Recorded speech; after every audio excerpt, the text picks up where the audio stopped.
Selamat datang di channel Alur Film Digital. Kali ini kita akan membahas film yang lebih menarik. Bercerita tentang seorang penulis buku yang tuli dan bisu. Bagaimana cerita lengkapnya? Mari kita saksikan bersama. Tapi sebelum lanjut, berikan komentar, suka, dan subscribe channel ini agar tetap terus berkembang. Oke, lanjut. Pada awal cerita kita ditampilkan sebuah kabin yang cukup asri di tengah hutan. Tampak seorang wanita yang tengah memasak. Kita sebut saja wanita itu bernama Elizabeth.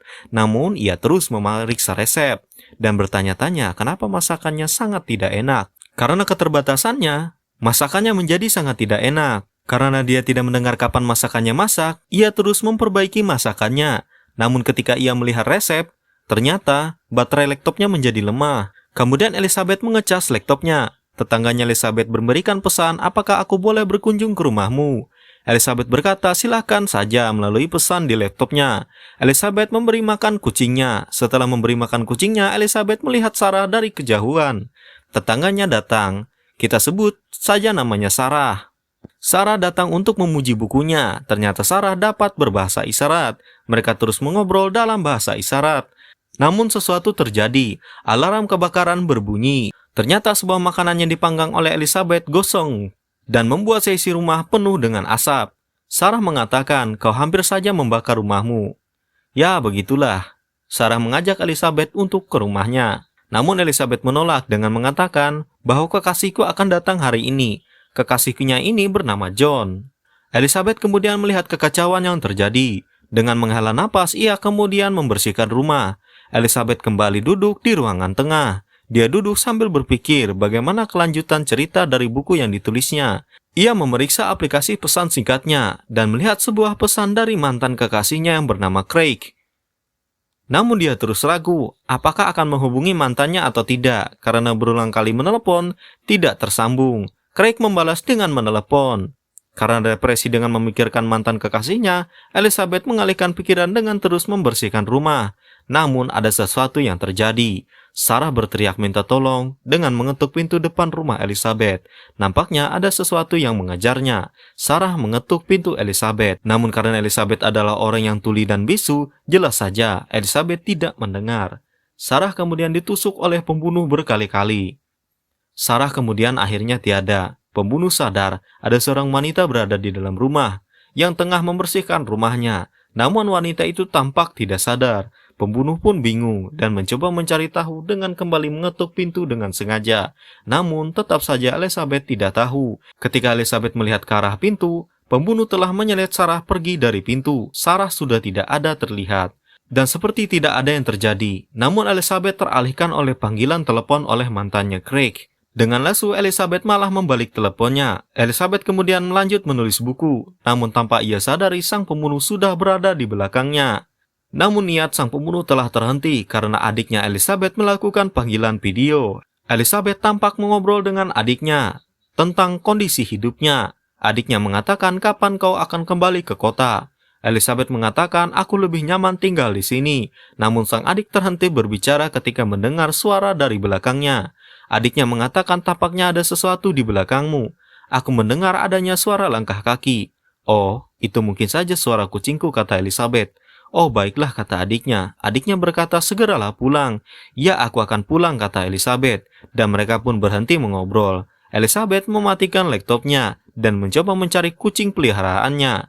Namun ia sudah berkeliling, kucingnya masih belum ditemukan. Ia berinisiatif untuk membuka pintu. Siapa tahu kucingnya berada di luar rumah. Namun ketika duduk dan membuka laptopnya lagi, Elizabeth dikejutkan dengan beberapa foto yang dikirimkan melalui ponselnya.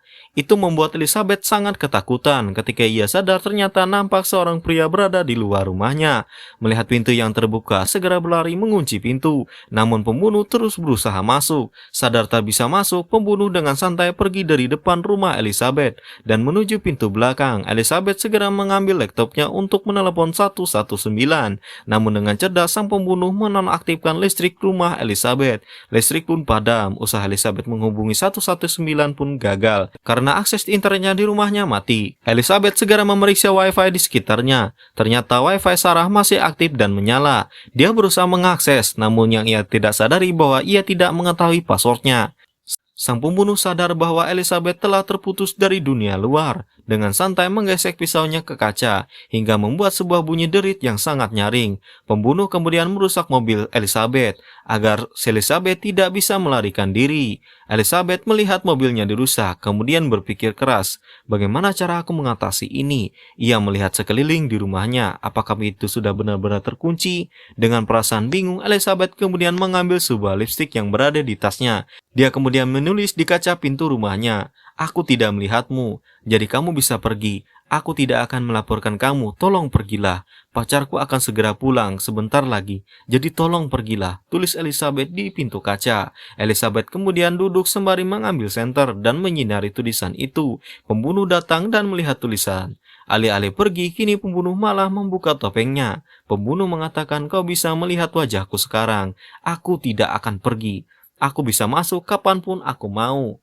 Baiklah, aku akan menunggumu. Lihat saja, lihat wajahku. Aku bisa pulang, bisa masuk ke dalam rumahmu kapanpun." Mendengar hal itu, Elizabeth berpikir. Dia mengambil sebuah pisau dan mengunci pintu kamarnya. Dia mengunci perapat pintu kamarnya. Dan kemudian dia memperhatikan jendela dan melihat apakah pembunuh telah pergi. Dengan memegang pisau, Elizabeth terus waspada. Kini ia melihat sebuah bayangan yang berada di jendelanya. Tampaknya sesuatu mengetuk-ngetuk pintu. Itu tampaknya adalah tangan Sarah. Elizabeth pun melihat ternyata yang mengetuk itu adalah tangan Sarah yang telah tiada. Ternyata sang pembunuh menggunakan tangan Sarah untuk mengetuk jendela Elizabeth. Elizabeth pun kemudian sadar. Ia kemudian keluar dari kamar. Elizabeth pun duduk di ruang tengah. Ia pun menangis dengan histeris, mengingat temannya Sarah kini telah tiada. Setelah menangis histeris, Elizabeth duduk berpikir bahwa ia teringat ada sebuah kunci mobil yang berada di dalam tasnya.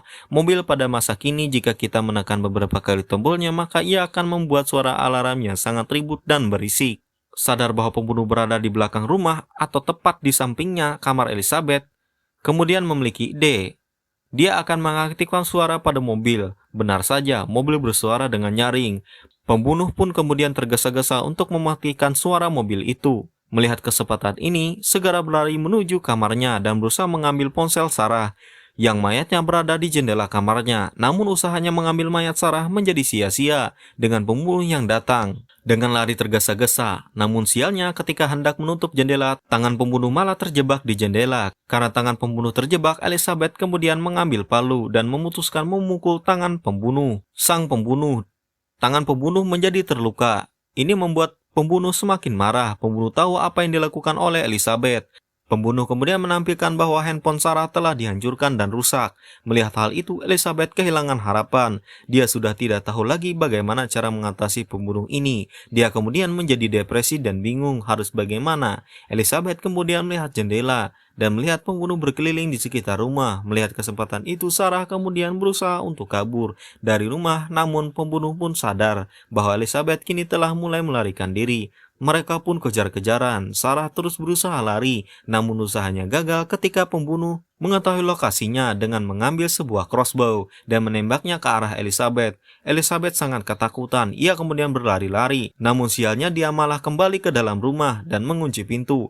Pembunuh memperingatkan Sarah, "Jangan coba-coba melawanku." Kemudian bersembunyi di dalam rumah. Ia kembali berpikir, bagaimana cara aku keluar? Dan dia memiliki sebuah ide. Dia menaiki atap rumahnya melalui sebuah jendela.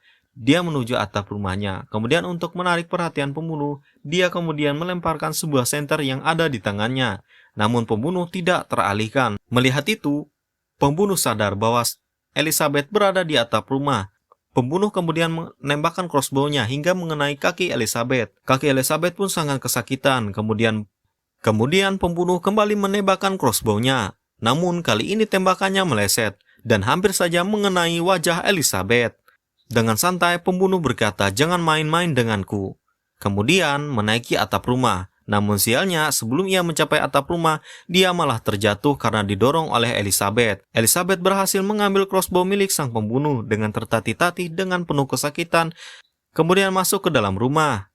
Pembunuh kemudian naik kembali dan dengan mengancam, menodongkan crossbow kepada sang pembunuh. Kini kaki Elizabeth pun berdarah dan ia sangat kesakitan. Dia kembali masuk ke dalam rumah dan mengunci pintu. Elizabeth kemudian membersihkan dirinya di kamar mandi. Dia berusaha mengobati luka-lukanya yang berada di pahanya. Dengan menjerit kesakitan, Elizabeth membersihkan luka yang berada di pahanya. Elizabeth sangat kesakitan dan Elizabeth pun membalut lukanya. Kemudian ia kembali berpikir bagaimana caranya keluar dari rumah ini. Ia kemudian berusaha untuk menarik crossbow itu agar dapat menaruh pelurunya. Ternyata pembunuh melihat apa yang dilakukan oleh Elizabeth. Elizabeth tidak mampu memasang peluru itu. Pembunuh sangat senang dengan apa yang terjadi dan sangat menikmati betapa susahnya Elizabeth memasukkan peluru ke dalam crossbow. Namun sesuatu terjadi, pacarnya Elizabeth pulang. Pacarnya Elizabeth ini bernama John. John mengetuk pintu, namun tidak ada respon dari Elizabeth. Pembunuh sadar ada seseorang datang. Pembunuh kemudian turun dengan berakting menjadi seorang polisi yang mengatakan kepada pria itu, "Hei, hei, hei, hei, berhentilah," katanya. "Apa yang kau lakukan di sini?" Dengan penuh gaya, dia kemudian memeriksa kartu identitas pria itu. John sangat kebingungan. "Ada apa ini?" Tidak, aku telah menerima sebuah laporan. Ada sesuatu yang terjadi di rumah ini." Pembunuh terus berakting. Ia mengatakan bahwa dirinya adalah seorang deputi atau seorang polisi. Baru katanya, "Di rumah ini telah ada seseorang yang menghubungi 119. Aku baru saja tersadar setelah seseorang memukulku dan membuat aku jatuh. Semua perlengkapanku termasuk pistol dan senjataku kini telah hilang. Apakah kau bisa membantuku dengan meminjami ponselmu?" Dengan kebingungan, John memberikan ponsel kepada sang pembunuh. Pembunuh kemudian berpura-pura menelepon deputi atasannya. "Hei deputi, sersan, aku baru saja sadar. Apakah kau bisa mengirimkan bantuan kepadaku?" Pembunuh terus berpura-pura menjadi seorang polisi. Pembunuh kemudian mengatakan, "Apa yang kau lakukan di sini?" Pada malam hari, John berkata, "Aku ingin mendatangi kekasihku." Namun sesuatu jatuh, ternyata itu adalah sebuah anting atau kalungnya Sarah. John sadar bahwa ini adalah milik temannya. Teralihkan ke arah Elizabeth yang mengetuk kaca dan berteriak minta tolong, namun sialnya bisa pembunuh tepat menusuk pada jalur vital aliran darah John yang berada di lehernya. John menjadi lemas, dia sudah tidak berdaya dan akhirnya meninggal, namun John ternyata masih berpura-pura dengan kekuatan terakhirnya. Dia berusaha untuk menahan sang pembunuh agar Elizabeth dapat membunuh sang pembunuh, namun dengan kaki yang luka Elizabeth sangat ketakutan. Ia malah menghayal bahwa ia melarikan diri melalui pintu belakang, namun dalam hayalannya pembunuh tampak telah berhasil membunuh Elizabeth. Elizabeth pun menjadi lemas, ia pun tersadar, namun usaha John untuk mempertahankan sang pembunuh menjadi sia-sia. John kini akhirnya telah tiada. Elizabeth kemudian berpaling dan duduk tak berdaya, namun seorang teman hayalan Elizabeth datang. Itu adalah diri Elizabeth itu sendiri. Dalam pikirannya Elizabeth terus berpikir bagaimana cara mengalahkan sang pembunuh. Ketika sang pembunuh sedang asik bersantai setelah membunuh John dan lalu pembunuh duduk sambil mengelus kucing Elizabeth, ternyata Elizabeth telah berhasil memasukkan peluru ke dalam crossbow itu. Sambil merokok, pembunuh menjadi tidak awas dan tidak sadar. Elizabeth berhasil membidik dan tembakan peluru tanahnya berhasil mengenai sang pembunuh, namun ketika berusaha berlari ke dalam rumah, Elizabeth berusaha mengambil anak panah itu, namun sayangnya gagal, malah kini tangannya terjebak. Ia pun sangat kesakitan. Pembunuh menikmati apa yang dilihatnya dengan sekuat tenaga. Elizabeth menulis di pintu dengan darahnya sebagai tinta, mengatakan, "Lakukan saja, bunuh aku." Namun sebelum pertempuran terakhir, Elizabeth menilai sesuatu, "Aku sayang kalian, keluargaku." Elizabeth pun kemudian lari ke kamar mandi. Kini darah terus mengalir di tubuhnya, matanya kemudian menjadi kabur. Ia memperkirakan bahwa pembunuh akan masuk ke kamar mandi melalui plafon rumahnya. Benar saja, pembunuh masuk dan berusaha menusuk Elizabeth, namun dengan perhitungan yang tepat, Elizabeth berhasil menghindar dan menusuk kaki pembunuh dengan terlatih hati dan pikiran yang sangat kacau. Elizabeth pergi menuju dapur dan mengambil pisau, namun usahanya gagal. Kakinya tidak mampu lagi untuk berdiri. Melihat Elizabeth yang terkapar, pembunuh pun mendekat. Pertempuran terakhir pun dimulai. Mereka bertempur dengan hebat. Mereka berkelahi, saling memukul dan saling mengejar. Usaha oleh sahabat untuk membunuh sang pembunuh menggunakan pisau gagal karena kekuatan Elizabeth telah terkuras habis. Ketika mereka saling pukul dan saling mencekik, Elizabeth berusaha menggapai sesuatu, ternyata itu adalah pembuka botol. Elizabeth kemudian menusuk pembunuh menggunakan pembuka botol itu. Setelah berhasil meraihnya tepat di kepala, pembunuh pun akhirnya tewas dengan ponsel John yang berada di dalam kantong celana pembunuh. Elizabeth melakukan panggilan telepon 119 dan akhirnya polisi pun datang. Dengan kondisi yang sangat, Elizabeth menuju keluar rumah dengan terlatih tati. Akhir cerita pun datang, polisi kini datang, pembunuh telah tewas, John pun telah tewas, begitu pula dengan Sarah. Elizabeth selamat dengan duduk dan dengan santai dia mengelus kucingnya. Kesimpulan dari film ini adalah kejahatan tidak bisa diduga, bisa hari ini atau esok, jadi kita semua harus bersiap dalam kondisi yang mendadak. Cerita berakhir, sampai jumpa di video selanjutnya.